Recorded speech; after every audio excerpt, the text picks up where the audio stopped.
Brought to you by Penguin.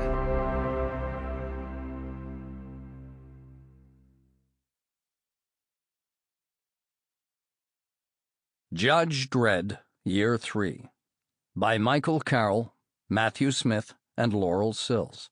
Read by William Hope. Introduction. Borag Thung, Earthlets. I am the mighty Tharg, all-powerful alien editor of the galaxy's greatest comic, and I welcome you to this Zarjaz's third omnibus volume of Dredd stories from the beginning of his career as a full Eagle judge. As the cover says, we're into year 3, and Joe's no longer the noob establishing himself on the street, young though he still is, somewhere in his early 20s, but then again, age is always something of a gray area where the clone's concerned. He's now proven himself to be a capable and committed officer, and more than worthy of the bloodline he hails from.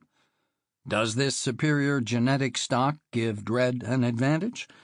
You could argue that he comes preloaded with a set of very special skills courtesy of Eustace Fargo, the father of justice, a quick, analytical brain, exceptional physical strength, a fine marksman. All honed by his years in the Academy of Law, true, but he, alongside his errant brother Rico, was created for this role. He didn't have to go through the rigorous application procedure like his colleagues. You can imagine that kind of privilege, a step up that began when he was mere cells in a test tube, would rankle amongst the uniforms. They may well consider that the kid making a name for himself as Megacity Perp's worst nightmare didn't have to put as much graft in as they did to get to that position, that it was all handed to him on a biological plate.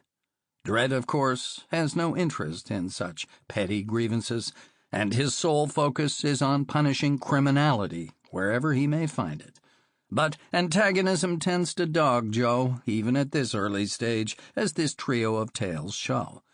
Whether it's coming under investigation by the Special Judicial Squad, Justice Department's Internal Affairs Division, in Michael Carroll's Fallen Angel, or an embittered former cadet from his class entering his radar against a background of anti-robot sentiment in Matthew Smith's Machineries of Hate, or being handed a cursed Earth posting, dodging an unknown killer in Laurel Sills, Bitter Earth, there's no shortage of people that want a piece of old Stony Face. It's quite remarkable that, given his relative youth, he's already racking up the enemies. But this is Joe Dredd we're talking about here. He infuriates others as much as he engenders fear and respect. For all that, he's not the blunt tool that he's often dismissed as, the zero-tolerance lawman that solves a situation by punching it into submission.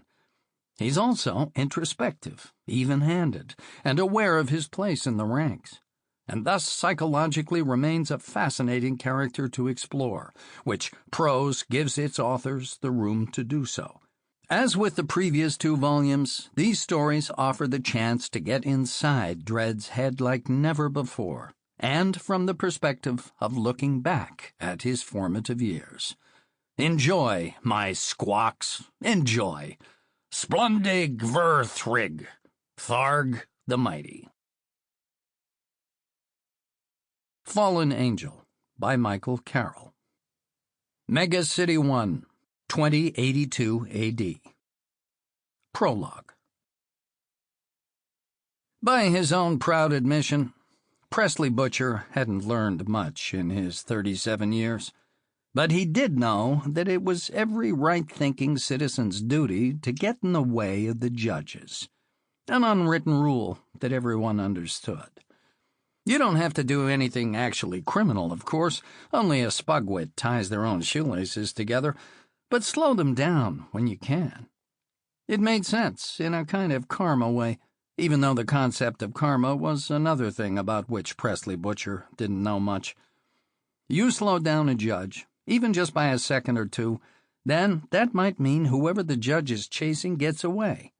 So then later on, that sit repays their luck by slowing down another judge, and the sit that judge is chased. Sample complete. Ready to continue?